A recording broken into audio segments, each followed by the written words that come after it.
Alors Patrice, on commence par... Une grande dame, Barbara, vue par Bernard Cerf. Bernard Cerf est publicitaire, il a 63 ans et c'est l'ayant droit de l'icône qui nous a quittés il y a 20 ans. Barbara, c'était tout simplement sa tante. Alors Gala consacre 3 pages à la longue dame brune et c'est avec plaisir qu'on tombe ou retombe sur certaines photos qui l'ont immortalisé avec sa famille, avec ses amis, avec ses amours.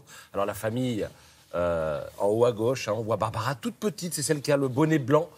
Elle est assise à côté de sa sœur. Les amis, il y en a un en haut à gauche, c'est Depardieu, et puis il y en a un en bas à gauche, c'est Jacques Brel. Puis alors les amours, évidemment, Reggiani, Serge Reggiani et Moustaki, Georges Moustaki.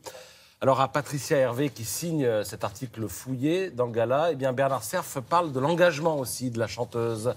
Les hôpitaux, les prisons, les orphelinats, elle était toutes les causes, à commencer aussi par celle de son prochain, parce que Barbara, dit-il, était extrêmement généreuse. Elle donnait tout ce qu'elle avait. C'est-à-dire que si vous lui disiez « Oh, elle est belle ta bague », eh bien, elle retirait la bague et tout simplement, elle vous la donnait.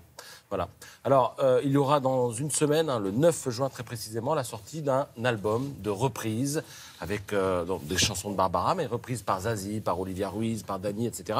Vous avez remarqué, il n'y aura que des femmes dans cet album. Il y aura ensuite, elle sera au Festival d'Avignon, puisque Juliette Binoche va jouer un spectacle sur Barbara. Puis à la rentrée, il y aura le film en septembre. On aura l'occasion d'en reparler. En attendant, c'est à lire dans le Gala sous la plume de Patricia Hervé. Une photo, regardez. Vous le connaissez très bien. Napoléon. Mais regardez le texte à côté.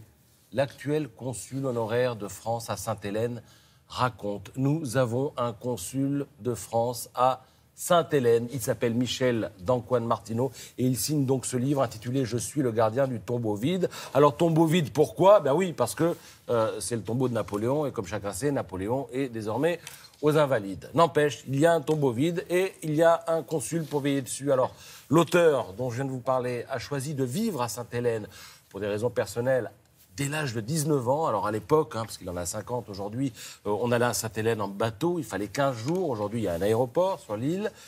Et il est devenu le conservateur des domaines français de l'île et consul de France. Il règne sur une parcelle de 3 bâtiments.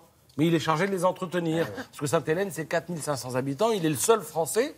C'est à 2000 km de l'Afrique, à 3000 km du continent américain, à 10 000 km de Paris. Et qu'est-ce qu'il fait ? Bien, il accueille de temps en temps les croisiéristes, puis quelques visiteurs dont il doit gérer la présence sur place. En revanche, il dit qu'aucun officiel ne vient sur place. Pourquoi ? On n'a pas de ministre, de préfet, de machin qui vont sur place. Parce que Sainte-Hélène, c'est tabou. Sainte-Hélène, ça symbolise l'exil. Donc voilà, on évite d'y aller. Mais nous avons un consul de France sur place. C'est quand même une aberration administrative et tout est raconté avec beaucoup d'humour dans ce livre aux éditions Flammarion. Je termine avec les analyses critiques de la rédaction de Réponse Photo. Alors vous envoyez une photo, vous pensez qu'elle est géniale, mais le journal vous dit non, elle pourrait être mieux. Alors regardez, celle-ci a été prise à Hong Kong. C'est une ruelle typique qui dessert l'arrière des magasins. Vous avez un employé qui fait sa pause au fond à gauche. Alors oui, c'est bien, il y a un humain dans un décor de science-fiction. Le personnage est placé au bon endroit, c'est-à-dire à l'intersection des lignes de force, celle qui vient d'en haut, celle qui vient de la gauche, celle qui vient de la droite. C'est le seul élément humain dans cet incroyable enchevêtrement industriel. Et ce qui cloche, c'est tout simplement le cadrage. Les bords de l'image, ils sont vides à droite, vides à gauche. D'où une simple proposition de recadrage qui va donner l'impression que le sujet est écrasé. Et alors, je ne sais pas si on peut voir la diapo suivante avec le recadrage. Normalement, on est censé pouvoir la voir. Ah, elle est en bas, c'est la petite. Vous savez quoi ? Si vous voyez mal, achetez Réponse Photo, parce que vous avez une critique là, mais il y en a plein d'autres et c'est très instructif. Merci beaucoup, Patrice.